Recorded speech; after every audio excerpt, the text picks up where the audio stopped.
Welcome to my little corner of the internet, where we celebrate creativity and growth. Greetings, viewers. Get ready to immerse yourself in the world of Stormy Daniels' Donald Trump scandal in this video.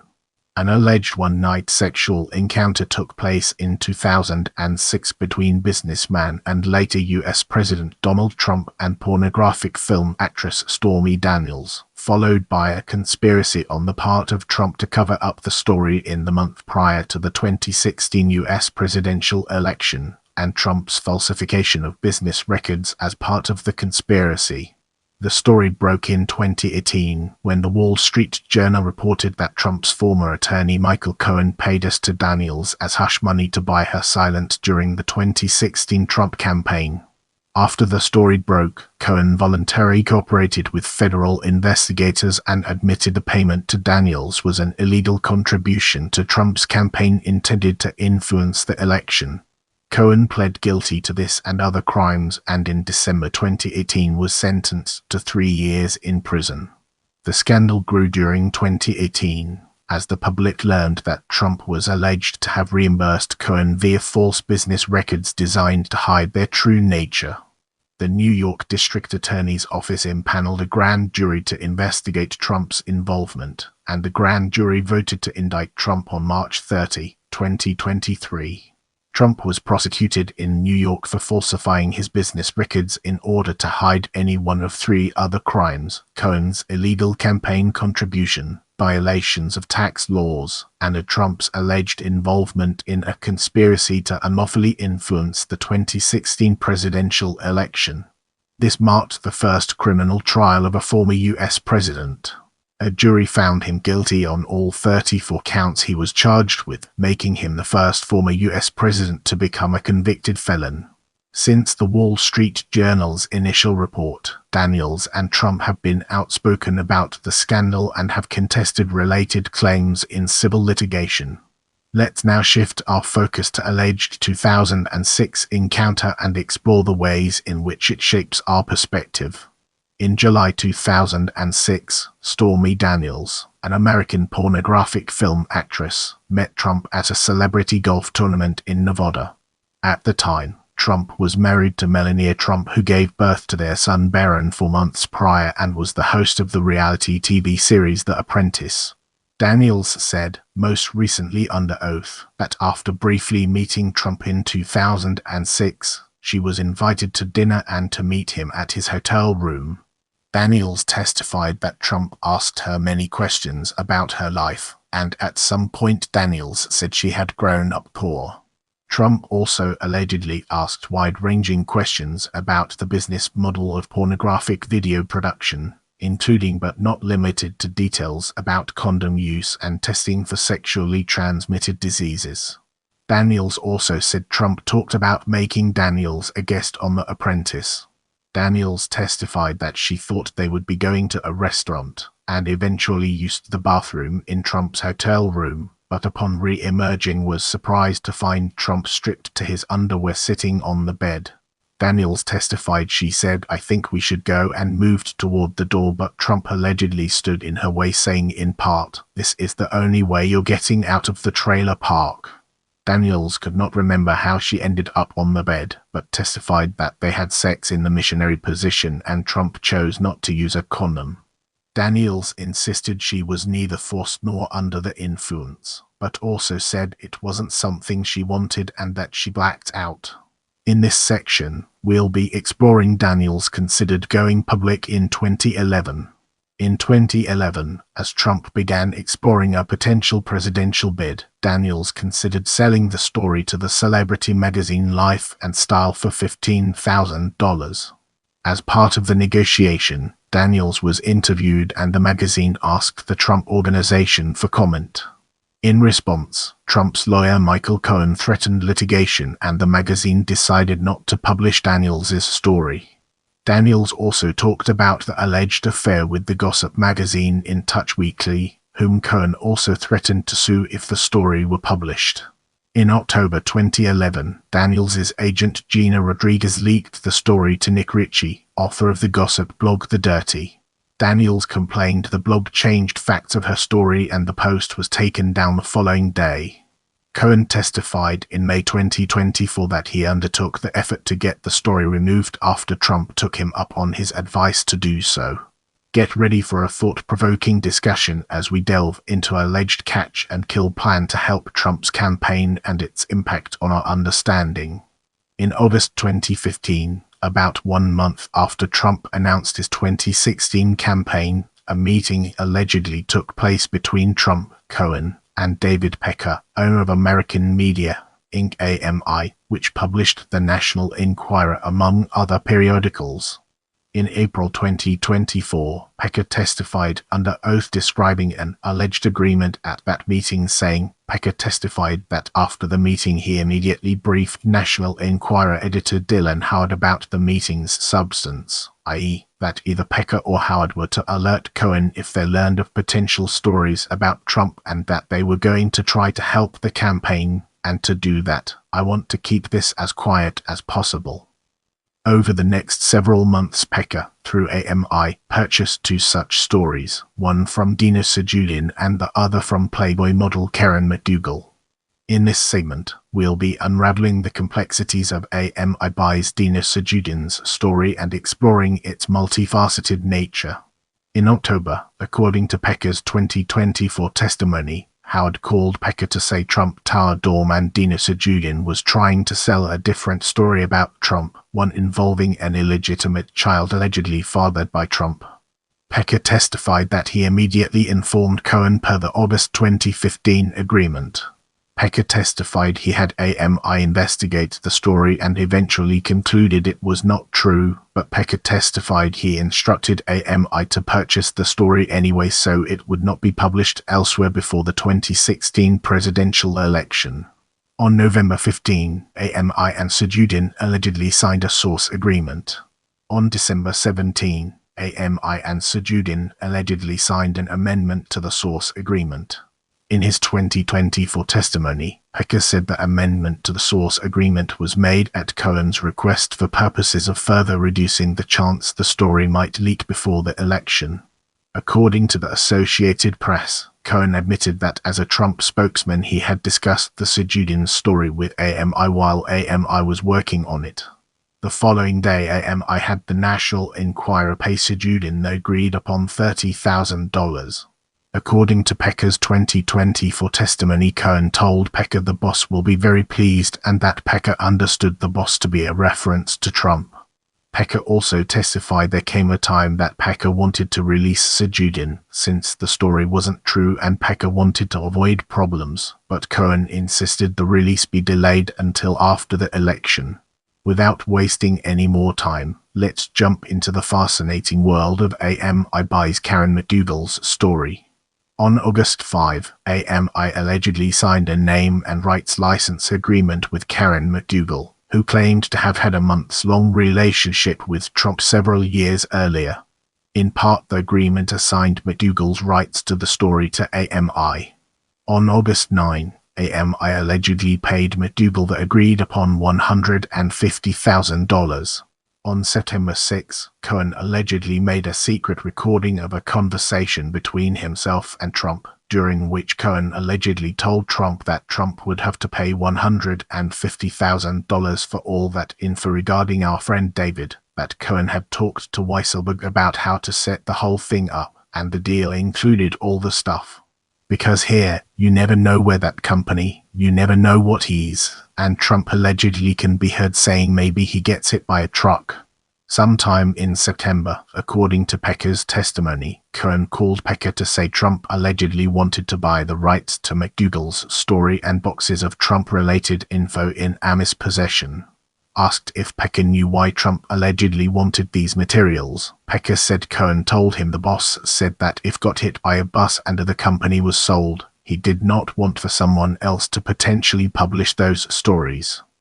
On September 21, AMI allegedly caused a third-party limited liability company LLC to invoice Cohen's LLC for $125,000, the agreed-upon price for Cohen's LLC to acquire Ami's rights to the McDougal story, according to Pecker's 2024 testimony. On September 30, AMI allegedly agreed to assign its rights to McDougal's story to Cohen's Resolution Consultants LLC for good and valuable consideration. Sometime in the first week of October, according to Pecker's 2024 testimony, Pecker consulted with counsel, decided to cancel the sale of McDougal's story to Cohen's LLC, and communicated that decision to Cohen, who allegedly replied, "The boss will be very angry with you." AMI was never reimbursed for purchasing the McDougal story, according to Pecker. The spotlight now falls on Access Hollywood tape becomes public as we delve deeper into its details. On October 7, only 1 month before the 2016 election, Access Hollywood tape was released. In it, then Republican candidate Donald Trump described his approach to seducing women. "I don't even wait.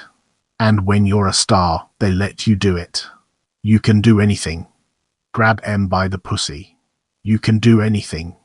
When the tape became public, multiple Republican leaders wanted Trump to drop out of the race, and House Speaker Paul Ryan canceled an event with Trump. With the foundation laid, let's embark on a journey into Trump's attorney pays hush money to Stormy Daniels. On October 8, 2016, Pecker allegedly learned that Daniels was trying to sell the story of her alleged 2006 affair with Trump. On October 9, Cohen allegedly learned that Pecker had instructed AMI to not purchase Daniels' story. On October 17, Cohen submitted paperwork to create a Delaware-registered limited liability company named Essential Consultants, LLC. On October 25, Pecker again allegedly told Cohen that AMI would not buy Daniels' story and that Pecker believed Cohen should buy her story.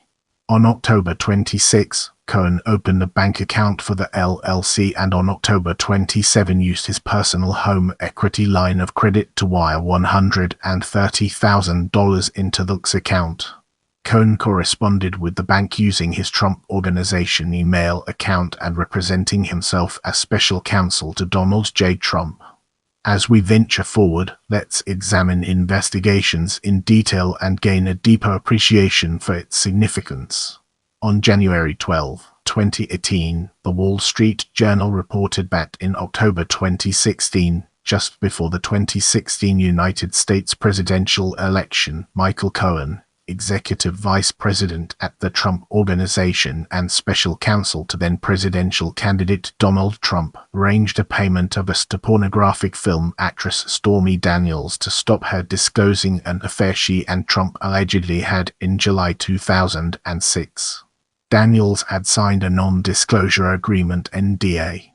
At first, Cohen denied Trump had the alleged affair and sought to suppress the allegation based on the NDA, but a month later publicly acknowledged making the payment. Besides allegations surrounding the details of the affair itself, the acknowledged payment raised legal and ethical questions as to whether the payment violated federal campaign finance laws, either because the payment was not duly disclosed as a campaign contribution or because campaign funds may have been used towards the payment. On February 13, Cohen said he paid the money out of his own pocket, not as a campaign contribution, and that neither the Trump Organization nor the Trump campaign reimbursed him for making it. On April 5, Trump said he had no knowledge of Cohen's payment, but on April 26 admitted for the first time that Cohen represented him in the Stormy Daniels deal. On May 2, Trump's new lawyer Rudy Giuliani said that Trump had reimbursed Cohen for the payment. In August 2018, Cohen pleaded guilty to 8 criminal charges, including a campaign finance violation for Daniels' payment. He stated under oath that he paid her in coordination with and at the direction of a candidate for federal office. Cohen was sentenced to 3 years in federal prison on various charges and was disbarred. Daniels filed 3 lawsuits against Trump and Cohen. In the first lawsuit, she argued that the NDA was invalid. She won the lawsuit, though it was dismissed after Trump and Cohen agreed not to enforce the NDA. A California court subsequently ordered Trump pay $44,100 to reimburse her legal fees. The second lawsuit, in which she argued she was defamed, was dismissed when U.S. District Judge James Otero said the tweet in question constitutes rhetorical hyperbole normally associated with politics and public discourse in the United States that is protected by the First Amendment. She was ordered to pay $293,000 for attorney's fees and another $1,000 in sanctions. She was later ordered to repay Trump an additional $121,972 and then later $5,150 in legal fees for failed motions to reduce the initial fee payment.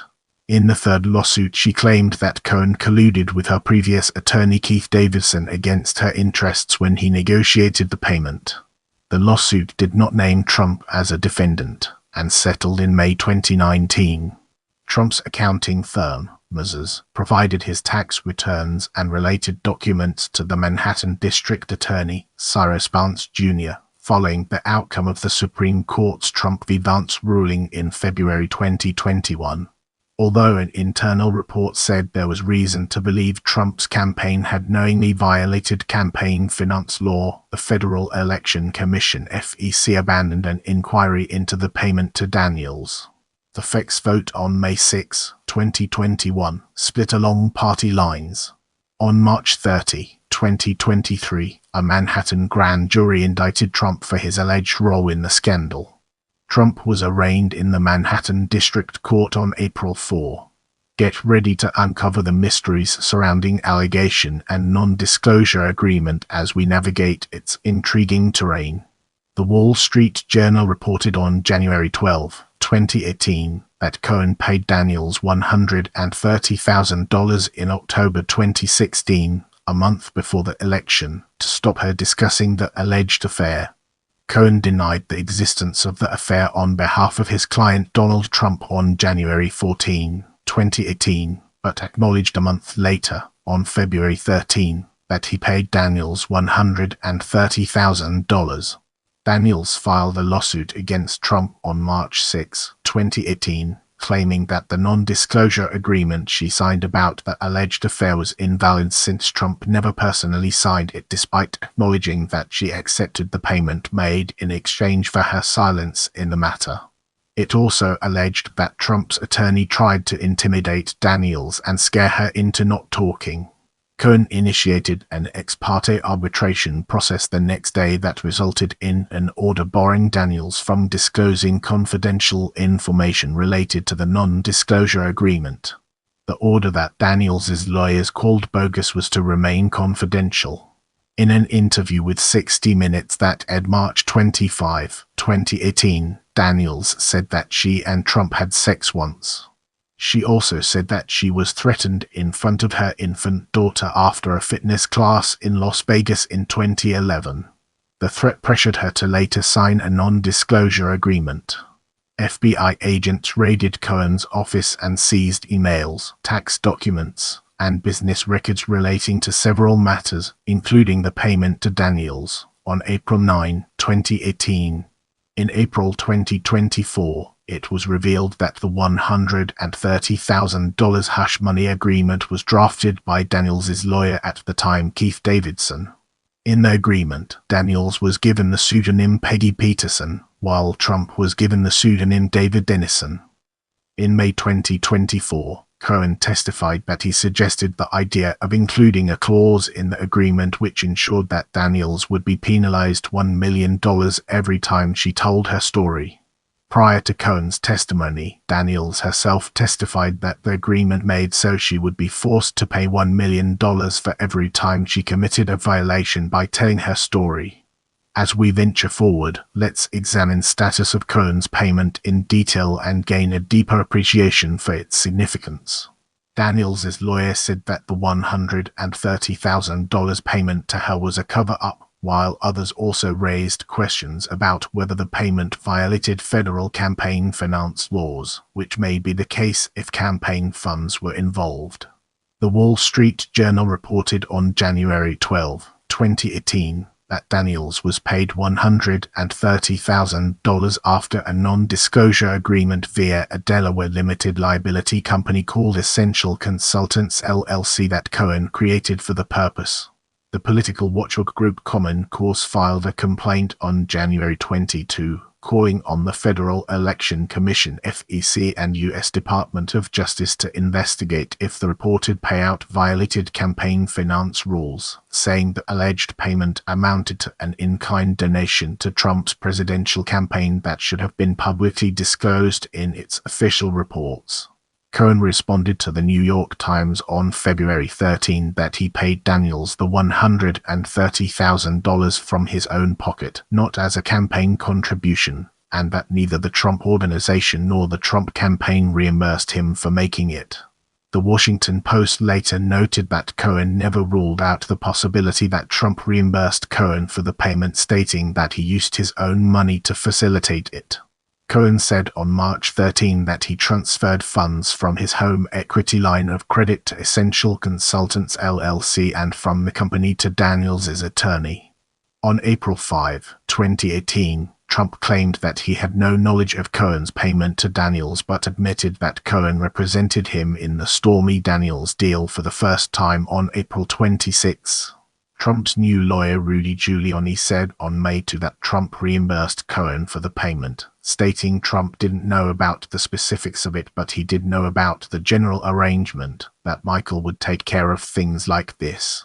Trump tweeted the next day that Cohen entered into the non-disclosure agreement and stated that Cohen was reimbursed for the $130,000 through monthly $35,000 retainer payments to him, tweeting money from the campaign, or campaign contributions, played no in this transaction. Trump contradicted Giuliani's statements on May 4, saying that Giuliani wasn't familiar with everything and that he started yesterday. He'll get his facts straight. Giuliani later released a statement saying the payment was made to resolve a personal and false allegation in order to protect the president's family.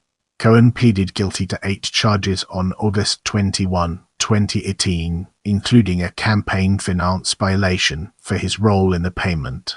He implicated Trump, saying that he acted in coordination and at the direction of a candidate for federal office. Trump said that he only knew about the payments later on, adding that the payments didn't come out of the campaign, they came from me. The New York Times reported on August 22 that Cohen's court documents revealed 2 senior Trump Organization executives were also involved in the hush money payments. It also said that Cohen coordinated with 1 or more members of the campaign, including through meetings and phone calls about the payments. Trump denied directing Cohen to make hush payments on December 13, 2018. Brace yourself for an enlightening exploration of legal matters as we dive into its profound implications. Common Cause filed complaints with the Department of Justice and the FEC claiming that the $130,000 payment to Daniels was a campaign contribution and that Trump's campaign violated campaign finance laws by not disclosing the payment to the FEC. If the payment was made by Cohen, there is also a question whether it is an illegal or undisclosed in-kind contribution to the Trump campaign. However, several members of Trump's legal team deny the payment related to the campaign, instead claiming that it was a personal payment to save Trump's marriage. Questions have also been raised about how the payment was categorized for tax purposes, and if there is a possibility of tax-based charges or fees relating to the payment. Daniels filed a civil suit in an attempt to nullify the non-disclosure agreement between Trump and her on March 6, 2018. The hearing was set for July, but U.S. District Judge South James Otero pushed it back, citing the possible indictment of Cohen in the ongoing criminal probe by federal prosecutors. Cohen also faces discipline from the State Bar of New York under the New York Rules of Professional Conduct that prohibits lawyers making loans to clients. A well-established principle of contract law is the offer and acceptance of consideration or something of value, in exchange for a promise to do something or not do something, as in the case of a non-disclosure agreement. Legal experts argue that the $130,000 payment being accepted by one party is valid consideration and enforceable regardless of the unsigned state of the Daniels non-disclosure agreement, but other elements in the Daniels agreement make predicting the outcome difficult. Issues like the use of pseudonyms and the disclosure exception for law enforcement investigations may favor Daniels's position. Cohen pleaded guilty to 8 charges on August 21, 2018, including tax fraud, bank fraud, and campaign finance violations for his role in the payment, and implicated Trump, who in response said that he only knew about the payments later on. The Wall Street Journal reported on November 9, 2018, that federal prosecutors had evidence of Trump's central role in payments to both Stormy Daniels and Karen McDougal that violated campaign finance laws. In a sentencing memorandum for Cohen on December 7, 2018, federal prosecutors implicated Trump in directing Cohen to commit the campaign finance law felonies that Cohen pleaded guilty to. Trump tweeted shortly after the memorandum court filing, "Totally clears the president. Thank you." Cohen was sentenced to 3 years in federal prison. NBC News reported on December 13, 2018, that Trump was present in an August 2015 meeting with Cohen and David Pecker when they discussed how American media could help counter unfavorable stories about Trump's relationships with women, confirming previous reporting by The Wall Street Journal. The U.S. Attorney for the Southern District of New York investigated the possible role of Trump and others regarding concealment of hush money payments, but indicated in a sealed court filing that it is unlikely to bring additional charges. On July 17, 2019, U.S. District Judge William H. Pauley III, finding the investigation to be over, ordered that filing and materials related to the probe be unsealed on July 18, 2019. Let's now zoom in on 2005 and uncover the hidden gems that lie within. In September, Trump is videoed describing his attempt to seduce a married woman. He adds, "I don't even wait. And when you're a star, they let you do it. You can do anything. Grab em by the pussy. You can do anything." Now, let's delve into the intricacies of 2006 and explore its various aspects. In July, Trump and Daniels meet at the American Century Celebrity Golf Tournament in Lake Tahoe, Nevada and, according to Daniels, have consensual sex. Let's transition to 2007 and uncover its significance. In January, Daniels attends a launch party for Trump Vodka at the Les Deux Club in Los Angeles. In March, Daniels flies to New York and meets with Trump outside his office in Trump Tower. Brace yourself for a deep dive into 2011 as we explore its impact and relevance in our evolving narrative. In April, Daniels conducts an interview with In Touch Weekly about her alleged affair with Trump. Cohen intervenes. The story is not published and Daniels is not paid. In May, Daniels takes a polygraph test at the request of Bauer Publishing, then the owners of In Touch Weekly, that supports her account of having sex with Trump. In October, 2 publications reported the alleged Trump-Daniels affair. Without wasting any more time, let's jump into the fascinating world of Trump announces candidacy for U.S. President. In June, Trump announced he would run for U.S. President in the 2016 election. Now, it's time to shift gears and explore alleged meeting between Trump, Cohen, and Pecker. In August, a meeting allegedly took place between Trump, Cohen, and David Pecker, owner of American Media, Inc. AMI, which among other periodicals published the National Enquirer. In April 2024, Pecker testified under oath describing an alleged agreement at that meeting, saying, Pecker testified that after the meeting he immediately briefed National Enquirer editor Dylan Howard about the meeting's substance, i.e., that either Pecker or Howard were to alert Cohen if they learned of potential stories about Trump and that they were going to try to help the campaign, and to do that, I want to keep this as quiet as possible. In the upcoming portion, we'll be dissecting AMI Bai's Sajudin story to gain a comprehensive understanding of its implications. In October, according to Pecker's 2024 testimony, Howard called Pecker to say Trump Tower doorman Dina Sajudin was trying to sell a different story about Trump, one involving an illegitimate child allegedly fathered by Trump. Pecker testified that he immediately informed Cohen per the August 2015 agreement. Pecker testified he had AMI investigate the story and eventually concluded it was not true, but Pecker testified he instructed AMI to purchase the story anyway so it would not be published elsewhere before the 2016 presidential election. On November 15, AMI and Sajudin allegedly signed a source agreement. On December 17, AMI and Sajudin allegedly signed an amendment to the source agreement. In his 2024 testimony, Pecker said the amendment to the source agreement was made at Cohen's request for purposes of further reducing the chance the story might leak before the election. According to the AP, Cohen admitted that as a Trump spokesman he had discussed the Sajudin story with AMI while AMI was working on it. The following day AMI had the National Enquirer pay Sajudin the agreed upon $30,000. According to Pecker's 2024 testimony, Cohen told Pecker the boss will be very pleased and that Pecker understood the boss to be a reference to Trump.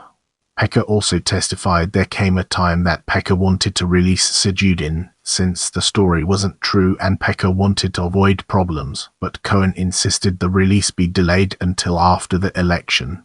In the upcoming portion, we'll be dissecting AMI buys McDougal's story to gain a comprehensive understanding of its implications. On August 5, AMI allegedly signed a name and rights license agreement with Karen McDougal, who claimed to have had a months-long relationship with Trump several years earlier. In part, the agreement assigned McDougal's rights to the story to AMI. On August 9, AMI allegedly paid McDougal the agreed-upon $150,000. On September 6, Cohen allegedly made a secret recording of a conversation between himself and Trump, during which Cohen allegedly told Trump that Trump would have to pay $150,000 for all that info regarding our friend David, that Cohen had talked to Weisselberg about how to set the whole thing up, and the deal included all the stuff. Because here, you never know where that company, you never know what he's, and Trump allegedly can be heard saying maybe he gets hit by a truck. Sometime in September, according to Pecker's testimony, Cohen called Pecker to say Trump allegedly wanted to buy the rights to McDougal's story and boxes of Trump-related info in Ami's possession. Asked if Pecker knew why Trump allegedly wanted these materials, Pecker said Cohen told him the boss said that if got hit by a bus and the company was sold, he did not want for someone else to potentially publish those stories.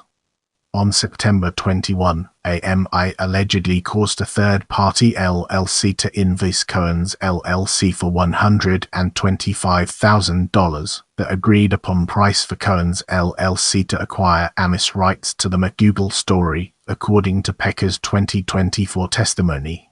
On September 30, AMI allegedly agreed to assign its rights to McDougal's story to Cohen's Resolution Consultants LLC for good and valuable consideration.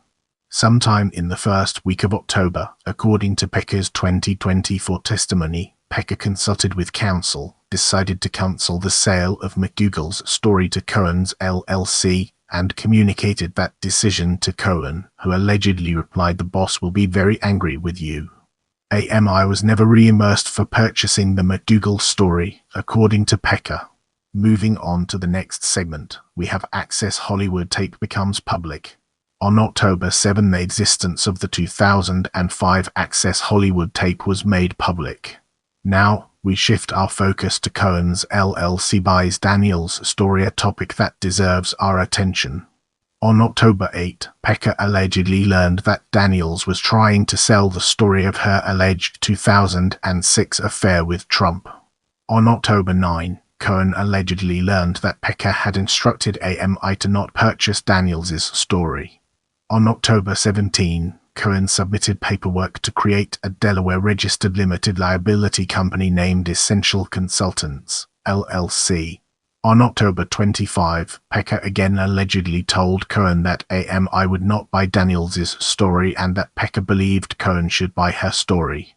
On October 26, Cohen opened a bank account for his company Essential Consultants, LLC, and then uses his personal home equity to transfer $131,000 into the account.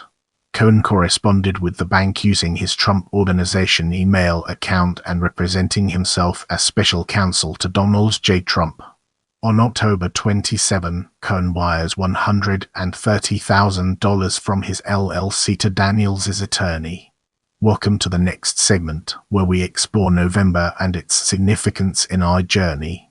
On November 4, the Wall Street Journal reported Trump's affairs with both McDougal and Daniels. On November 8, Trump won the 2016 U.S. presidential election. Brace yourself for an enlightening exploration of December as we dive into its profound implications. On December 9, Cohen allegedly called Davidson complaining that Cohen would not be part of Trump's team in Washington and that he had not yet been reimbursed for the $130,000 Cohen paid to Daniels. Sometime around November-December, Pecker allegedly met first with Cohen and then with Trump at Trump Tower. Cohen allegedly asked Pecker for help getting his expected Christmas bonus from Trump. When Pecker later met with Trump, Pecker allegedly said that Cohen had been loyal and his bonus is really very important to him on the monies he's going to receive, to which Trump allegedly replied, "Don't worry about it, I'll take care of it." Let's now turn our attention to January and uncover the fascinating insights it brings to the table. On January 7, Trump allegedly met with Pecker at Trump Tower and thanked Pecker for preventing publication of Sedudin's and McDougal's stories. On January 19, Cohen announced he would start a new job as Trump's personal attorney. On January 20, Trump was sworn in as president. January 27 was Cohen's last day as a paid employee of Trump Organization, according to the company's finance controller at the time. Brace yourself for an enlightening exploration of February as we dive into its profound implications. In Cohen's 2019 congressional testimony, he said, "In February 2017, 1 month into his presidency, I'm visiting President Trump in the Oval Office for the first time, and it's truthfully awe-inspiring. He's showing me all around and pointing to different paintings. And he says to me something to the effect of, 'Don't worry, Michael. Your January and February reimbursement checks are coming.' They were FedExed from New York. And it takes a while for that to get through the White House system. As he promised, I received the first check for the reimbursement of $70,000 not long thereafter." On February 6, McKinney, then finance controller for the Trump Organization, allegedly emailed Cohen to remind Cohen to submit the invoices Cohen allegedly discussed with then Trump Organization Chief Financial Officer Alan Weisselberg. On February 8, Cohen was allegedly photographed in the White House press briefing room. On February 14, Cohen allegedly emailed McKinney saying, "Please remind me of the monthly amount that Cohen should bill on the invoices," to which McKinney allegedly replied $35,000 per month. Later that day, Cohen sent an invoice to McKinney billing $35,000 for each of January and February. On February 14, a check from the Trump Trust account to Cohen for $70,000 was prepared. The check allegedly bore Trump's signature. Vouchers for $35,000 for both January and February were attached and coded as legal retainer. With our curiosity piqued, let's embark on a dedicated exploration of January and its fascinating intricacies. On January 12, 2018, the Wall Street Journal reported that Michael Cohen paid Daniels $130,000 in October 2016, a month before the presidential election, to stop her discussing an affair she allegedly had with Trump in 2006. On January 14, Cohen denied the existence of an affair on behalf of his client, Trump, but acknowledged that he had paid Daniels $130,000. He also said that the payment was out of his own money. Initially, it was reported that the payment came via Essential Consultants LLC, a private company founded by Cohen in Delaware on October 17, 2016, which received £500,000 sterling from Columbus Nova, an affiliate of Victor Vekselberg's Renova Group. Daniels was reportedly in talks to tell her account to both Good Morning America and Slate at the time. The Daily Beast also discussed with Daniels after three sources including fellow porn star Lana Ivansa told the website that both Daniels and Trump were involved. Daniels ultimately backed out on November, just 5 days before the 2016 election. On January 16, CNN reported that Fox News reporter Diana Falzoni wrote an article about Daniels and Trump in October 2016 that Fox News never published. It included Daniels' then-manager Gina Rodriguez alleging on the record about a sexual relationship between them. CNN also reported that Falzoni had even seen emails about a settlement between Daniels and Trump. In Touch Weekly published excerpts of the 2011 interview of Daniels alleging a 2006 extramarital affair with Trump the next day. The magazine described her account as being supported by a polygraph and corroborated by both her friend Randy Spears and her ex-husband Mike Mose. Although Cohen alleged that claims made in that interview were untrue and previously published in Life and Style magazine on October 24, 2011, the Daily Beast described the interviews as hardly identical. Although Daniels declined to comment to Life and Style, the In Touch Weekly interview had direct quotes from Daniels. On January 18, Mother Jones reported that Daniels considered running to become the senator for Louisiana in 2009, identified Trump as a potential campaign donor to a political consultant, and described details of a sexual relationship with Trump. That consultant discussed Daniels' revelations to another consultant in emails that Mother Jones obtained and published. Moving on to the next segment, we have February. On February 13, Cohen publicly acknowledged paying Daniels $130,000 and said the payment was made with his own funds. He also said that neither the Trump Organization nor the campaign reimbursed him. Daniels' attorneys notified Cohen that by disclosing the payment, Cohen was in breach of the NDA agreement, and so Daniels was no longer bound to it. In this section, we'll be exploring March. On March 5, the Wall Street Journal cited anonymous sources recounted Cohen as saying he missed 2 deadlines to pay Daniels since Cohen couldn't reach Mr. Trump in the hectic final days of the presidential campaign, and that he complained that he had not been reimbursed for the payment after Trump's election. Cohen described this report as fake news. On March 6, Daniels filed a lawsuit against Trump in California Superior Court, claiming that the non-disclosure agreement never came into effect since Trump never signed it, among other things. A complaint for declaratory relief. The suit seeks a judgment declaring that no agreement formed and for costs of the suit and other relief the court deemed proper. The court set a July hearing date. On March 7, NBC News reported that Cohen initiated an ex parte private arbitration case against Daniels on February 27, 2018, and obtained a restraining order barring Daniels from disclosing confidential information related to the NDA agreement, and stated that Daniels faces penalties for discussing her alleged relationship with Trump in public. Daniels' lawyers called the order bogus and was to remain confidential. White House Press Secretary Sarah Sanders said that President Trump's personal attorneys won an arbitration case in the president's favor against Daniels, and there was no knowledge of any payments from the president. On March 14, documents surfaced indicating that Jill Martin, Assistant General Counsel for the Trump Organization, signed legal papers in connection with the restraining order against Daniels. On March 16, Daniels' lawyer, Michael Cohen, said on both CNN and MSNBC that Daniels had been threatened with physical harm if she was not silent about the alleged affair with Trump. Cohen did not state when the threat was made or who made it. On March 16, Cohen asked for Daniels' suit to move from the state to federal court based on the criteria that the parties live in different places and the amount at stake is more than $75,000 with Trump's approval. Cohen asserted that Daniels could owe up to $20 million in liquidated damages for breaching the agreement.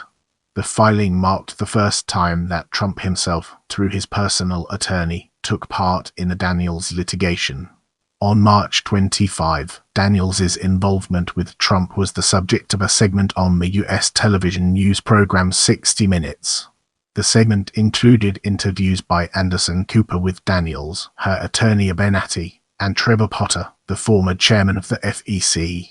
Daniels said in her interview that she briefly spanked Trump with a copy of a Forbes magazine, had sex with Trump in the same encounter, later met Trump privately but did not have sex on that occasion, and signed multiple false statements that the affair was not under pressure from her former business manager lawyer. She also said that, while she was getting her infant daughter out of their vehicle in a Las Vegas parking lot, an unknown man showed up at the vehicle and said, "Leave Trump alone. Forget the story. That's a beautiful little girl. It'd be a shame if something happened to her mom." As we enter this new phase, let's uncover the impact of April 2018 on our broader topic. April 5, 2018, Trump said he did not know about the $130,000 payment Cohen made to Daniels on Air Force One. He also said he was not aware of why Cohen had made the payment or where he got the money. April 9, 2018, FBI agents raid Cohen's office and seized emails, tax documents, and business records relating to several matters, including payments to Daniels. The raid, conducted on behalf of the United States Attorney for the Southern District of New York, and likely resulted from information uncovered from Mueller's investigation. Daniels reportedly cooperated with federal investigators following the raid. April 26, 2018, Trump said in an interview on Fox and Friends that Cohen would represent me on some things. "He represents me, like with this crazy Stormy Daniels deal, he represented me." This is Trump's first admission of any relationship to the case. April 27, 2018, judge put Stormy Daniels' lawsuit on hold for at least 90 days while the criminal investigation of Cohen moves forward in New York, since Cohen asserted his Fifth Amendment right not to incriminate himself while the criminal investigation continues. April 30, 2018, Daniels' lawyer Michael Avenatti tweeted about a lawsuit filed against Trump, where Daniels currently sues Trump for his recent irresponsible and defamatory statements made against her. These statements appear in a tweet mocking the released police sketch of the man Daniels claims told her to drop her allegations of the affair, and have been claimed to be defamatory as they accuse Daniels of falsely accusing a person of threatening her. Get ready for an exciting part as we dive into May 2, 2018, Trump's personal lawyer Rudy Giuliani said on Fox News that the president repaid Cohen the $130,000 that Cohen had paid to Daniels. He also said that Trump did know the general arrangement of Cohen's payment, but not the specifics. This contradicts Trump's claim of April that he had no knowledge of the payment.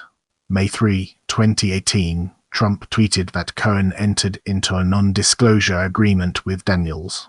He tweeted that Cohen reimbursed for the $130,000 through monthly $35,000 retainer payments to him, and wrote that money from the campaign, or campaign contributions, played no in this transaction. May 4, 2018, Trump contradicted Giuliani's statements, saying that Giuliani wasn't familiar with everything and that he started yesterday. He'll get his facts straight. Giuliani later released a statement saying the payment was made to resolve a personal and false allegation in order to protect the president's family. May 5, 2018, Daniels appeared on Saturday Night Live, playing herself, in a sketch involving the president, played by Alec Baldwin, and mocking Trump with the line, "I know you don't believe in climate change, but a storm's a coming, baby." May 9, 2018, CNN reported that Mueller's team questioned Russian oligarch Viktor Vekselberg about hundreds of thousands of dollars in payments his company's U.S. affiliate made to Cohen. The U.S. Treasury Department opened an investigation into the leak of Michael Cohen's private bank records to Michael Avenatti, the porn actress's lawyer, who sent a 7-page dossier to the New York Times and other news outlets. May 10, 2018, Newsweek reported that Michael Cohen's lawyers argued that some of the small transactions that Avenatti reported were for a different Michael Cohen, but did not deny that the large transactions were for their client. Greenberg Traurig, the former law firm of Giuliani, released a statement against Giuliani's claim that it was common practice for lawyers to make secret payments to individuals. A spokesperson for the firm stated, "We cannot speak for Mr. Giuliani. Speaking for ourselves, we would not condone payments of the nature alleged to have been made or otherwise without the knowledge and discretion of a client." May 16, 2018, Trump acknowledged that Cohen was paid between $100,000 and $250,000 last year, out of which potentially came the $130,000 payment for Daniels, in his annual disclosure of personal finances required by the Office of Government Ethics. The form reports on page 45, Mr. Cohen sought reimbursement of those expenses and Mr. Trump fully reimbursed Cohen in 2017. The category of the value would be $100,001 to $250,000. May 24, 2018, Daniels' lawyer Avenatti filed a motion in federal court to have a judge allow Daniels' lawsuit to move forward, instead of continuing the 90-day hold placed last month. Avenatti cited a recent statement by Trump and Giuliani that potentially contradict Cohen's argument for the stay, with the recent disclosure of the settlement agreement and the new facts call into question whether Mr. Cohen's Fifth Amendment rights in relation to the case are as compelling as previously argued.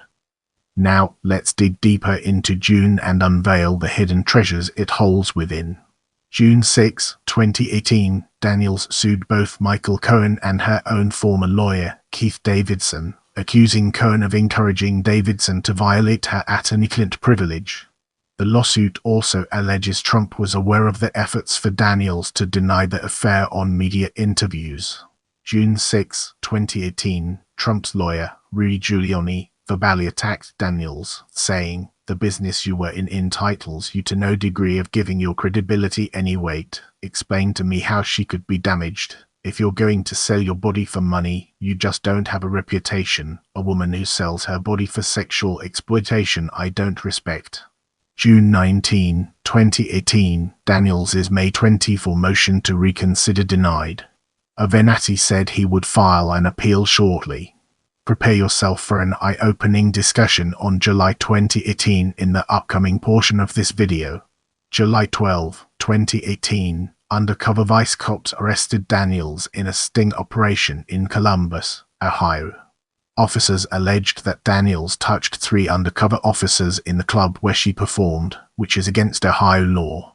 2 other female adult entertainers who were arrested at the club for the same alleged violations received summons to appear in court and did not have their mugshots taken, unlike Daniels, while she was booked into the county jail.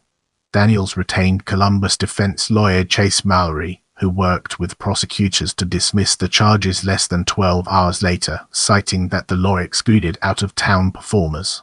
It later reported that the lead detective on the vice squad in charge of the arrest was a supporter of Trump. The spotlight now falls on August as we delve deeper into its details. August 21, 2018, Cohen officially surrendered to the FBI. He pleaded guilty to 8 charges that afternoon, 5 counts of tax evasion, 1 count of making false statements to a financial institution, 1 count of willfully causing an unlawful corporate contribution, and 1 count of making an excessive campaign contribution at the request of a candidate or campaign. The plea deal reportedly does not include any agreement to cooperate with investigators. However, the plea includes both jail time and a substantial monetary fine. Cohen implicated Trump, but not identified him by name, in his plea. Daniels said she felt vindicated following the plea. It was also specified that Cohen had requested a reimbursement of $180,000, which Trump Organization officials doubled and added a bonus of $60,000 for a total payment of $420,000. August 22, 2018, the New York Times reported that Cohen court documents revealed that two senior Trump Organization executives also involved in the hush money payments, and that Cohen coordinated with one or more members of the campaign, including through meetings and phone calls about the payments. August 23, 2018, Trump said the payment funds came from him personally and not from campaign funds during a Fox and Friends interview. He also said that he only knew about the payments later on. These comments contradict earlier statements that Cohen gave while under oath. Cohen's lawyer Lanny Davis suggested that Trump be prosecuted for the crimes that he instructed Cohen to commit. Brace yourself for an in-depth analysis as we navigate through September and its far-reaching implications. September 7, 2018, Cohen offered to rescind and invalidate the non-disclosure agreement with Daniels, in return for Daniels refunding the $130,000 Cohen paid to her. September 8, 2018, Trump's lawyers declared that he would neither enforce the non-disclosure agreement nor contest Daniels' claim that it is invalid. September 10, 2018, Michael Cohen argued lawsuit over 2016 non-disclosure agreement must be allowed to proceed in federal court since neither President Trump nor his former personal attorney has faced any true consequences or a meaningful inquiry into the truth in the case. September 12, 2018, Stormy Daniels announced a book titled Full Disclosure about her life that she says will include details of her tryst with Donald Trump. As we enter this new chapter, let's navigate the complexities of October and unravel its multifaceted nature. October 15, 2018, Federal Judge South James Otero dismissed Daniels' defamation lawsuit against President Trump. He also ruled that Trump was entitled to receive attorney's fees from Daniels. Daniels' attorney Michael Cohen immediately appealed to the U.S. Court of Appeals for the Ninth Circuit. With our curiosity piqued, let's embark on a dedicated exploration of November and its fascinating intricacies. November 9, 2018, the Wall Street Journal reported that federal prosecutors have evidence of Trump's central role in payments to both Stormy Daniels and Karen McDougal that violated campaign finance laws. In this section, we'll be shedding light on December and its impact on our understanding of the subject. December 7, 2018, federal prosecutors implicated Trump in directing Cohen to commit the campaign finance law felonies. Cohen pleaded guilty to in a sentencing memorandum for Cohen. Trump tweeted shortly after the memorandum court filing, "Totally clears the president. Thank you." December 11, 2018, Daniels was ordered to pay $293,052.33 in attorney's fees, costs, and sanctions, less than half the amount demanded by Trump's lawyers, in relation to the defamation lawsuit that Judge Otero dismissed in October 2018. December 12, 2018, Cohen was sentenced to 3 years imprisonment for having paid $130,000 hush money characterized in the charges as an excessive campaign contribution to Daniels during Trump's election campaign. As we progress through this video, let's shift our attention towards May and uncover its hidden depths. May 6, 2019, Cohen began his prison term in a federal prison in Otisville, New York. Prepare yourself for an eye-opening discussion on July in the upcoming portion of this video.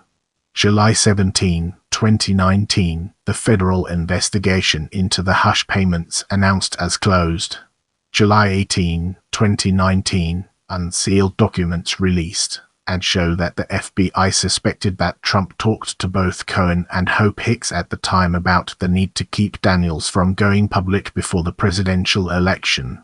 Prepare yourself for an in-depth analysis of August in this section. August 1, 2019, the New York County District Attorney subpoenaed the Trump Organization for records related to the hush money payments.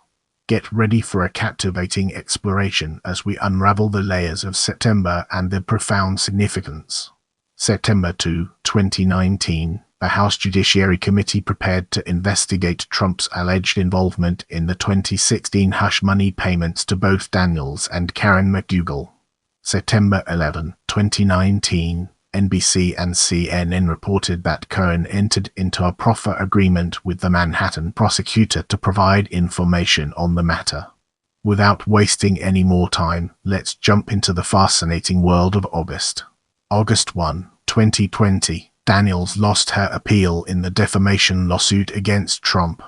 August 22, 2020, a California judge ordered Trump to pay Daniels' legal fees as the prevailing party due to his September 2018 agreement not to enforce the NDA.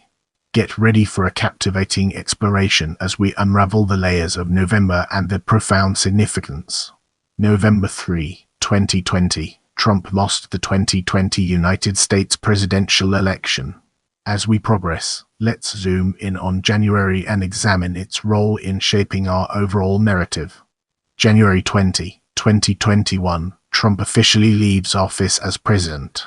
As we enter this new phase, let's analyze February from different angles and evaluate its significance. February 22, 2021, the Supreme Court declined to take up the defamation case, making Daniels' loss final. Prepare yourself for an in-depth analysis of May in this section. May 6, 2021, the FEC dropped an inquiry into whether the payment to Stormy Daniels violated campaign financial law during the 2016 election. The FEC split along party lines on taking action. The vote came months after an internal report recommended that there was reason to believe Trump's campaign had knowingly violated campaign finance law. As we progress through this video, let's now turn our gaze towards March. March 18, 2022, the Ninth Circuit U.S. District Court for the Central District of California responded to an appeal on the final ruling in Daniels' lawsuit against Trump, wherein she owes nearly $300,000 in attorney fees, costs, and sanctions, not including appeal costs to the injured party. Allegations of an affair remain unproven, and the final court ruling on the matter was affirmed by the USC, asserting that Stephanie Clifford has suffered a loss in court, owing damages, leaving no merit for further appeal on the matter.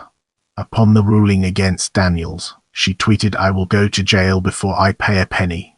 March 22, 2022, former President Donald Trump called the ruling a total and complete victory and vindication for and of me. He also reiterated his initial claim that he never had sex with Daniels, and claimed that the lawsuit was purely a political stunt. Let's zoom in on November and understand its implications.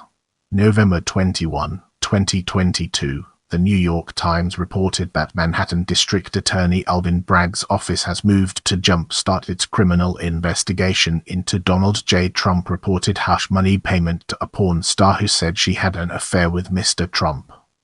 In this section, we'll be peeling back the layers of January to reveal its true essence.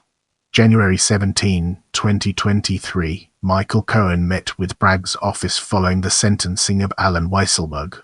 January 30, 2023, the Manhattan District Attorney's Office was scheduled to present evidence to a grand jury regarding Trump's role in the payment. January 31, 2023, Trump wrote on Truth Social that the Stormy nonsense is VERYOLD and happened a long time ago.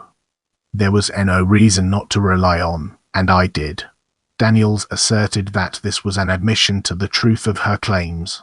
Let's now turn our attention to February and examine its role within the larger context.